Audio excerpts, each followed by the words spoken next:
കേരളത്തിൻ്റെ സാമ്പത്തിക ആരോഗ്യത്തെക്കുറിച്ചുള്ളൊരു സ്റ്റേറ്റസ് റിപ്പോർട്ടാണ് ഗവൺമെൻറ് സഭയിൽ വച്ചിരിക്കുന്നത്.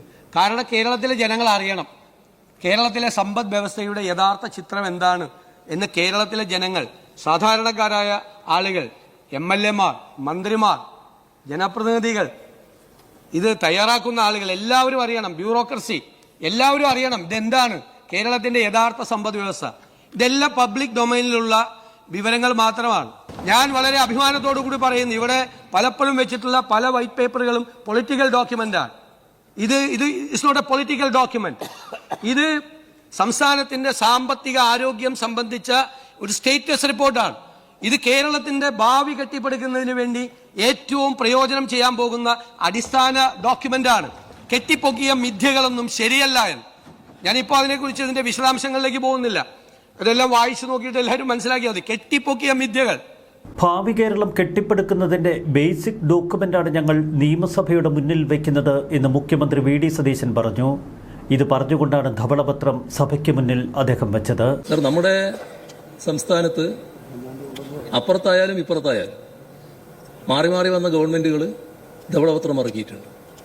സർ, ഇവിടെ പ്രശ്നം ധനകാര്യ വകുപ്പിനെ ഇരുട്ടിൽ നിർത്താൻ പാടില്ല എന്നുള്ളതാണ്.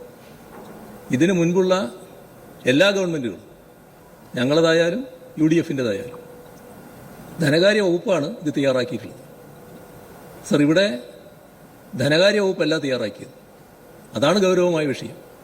അപ്പോൾ ധനകാര്യ വകുപ്പ് നേരത്തെ തയ്യാറാക്കിയ അത്തരം ഡോക്യുമെന്റുകൾ പൊളിറ്റിക്കൽ ഡോക്യുമെന്റാണെന്ന് മുഖ്യമന്ത്രി പറയുന്നത് വിചിത്രമായൊരു വാദഗതിയായിപ്പോയി. സർ, ഇതാണ് പൊളിറ്റിക്കൽ ഡോക്യുമെന്റ്. അത്തരമൊരു പൊളിറ്റിക്കൽ ഡോക്യുമെന്റ് ഇവിടെ കൊണ്ടുവന്നത് തീർത്തും അനുചിതമായ നടപടിക്രമമാണ്. ബഹുമാനപ്പെട്ട പ്രതിപക്ഷ നേതാവ് ഇവിടെ നടത്തിയതാണ് പൊളിറ്റിക്കൽ സ്റ്റേറ്റ്മെന്റ്. സാർ, ഒരു നടപടി അങ്ങ് ഇതിന് എതിരായിട്ടൊരു ആക്ഷേപം ഉന്നയിക്കുമ്പോൾ ഏത് നടപടിക്രമമാണ്, ഏത് ആക്റ്റാണ്, ഏത് റൂൾസാണ്, ഏത് പ്രൊസീജിയറാണ് ലംഘിച്ചുകൊണ്ടാണ് ഇത് നടത്തിയതെന്ന് പറയാൻ കഴിഞ്ഞിട്ടില്ല. ഡോക്യുമെന്റ് അങ്ങ് ഇത് വായിച്ചു നോക്കിയിട്ട് പോലില്ലല്ലോ. വായിച്ചു പോലും നോക്കാതെ അങ്ങയുടെ കയ്യിൽ ഇപ്പോൾ കോപ്പി എത്തുന്നേ ഉള്ളൂ. അതിനു മുമ്പ് ഇതൊരു പൊളിറ്റിക്കൽ ഡോക്യുമെന്റ് ആണെന്ന് അങ്ങ് എങ്ങനെയാണ് മുൻകൂട്ടി പറയുന്നത്? അത് മുൻവിധിയോടുകൂടി അങ്ങ് പറയാണ്. മുൻവിധിയോടുകൂടി അതിൻ്റെ കവർ എത്തുന്നേ ഉള്ളൂ. അവിടെ ആ കവർ കാണുന്നതിന് മുമ്പ് ഇതാണ് പൊളിറ്റിക്കൽ ഡോക്യുമെന്റ് എന്ന് പറഞ്ഞത് ഉചിതമായില്ല എന്നാണ് എനിക്ക് പറയാനുള്ളത്.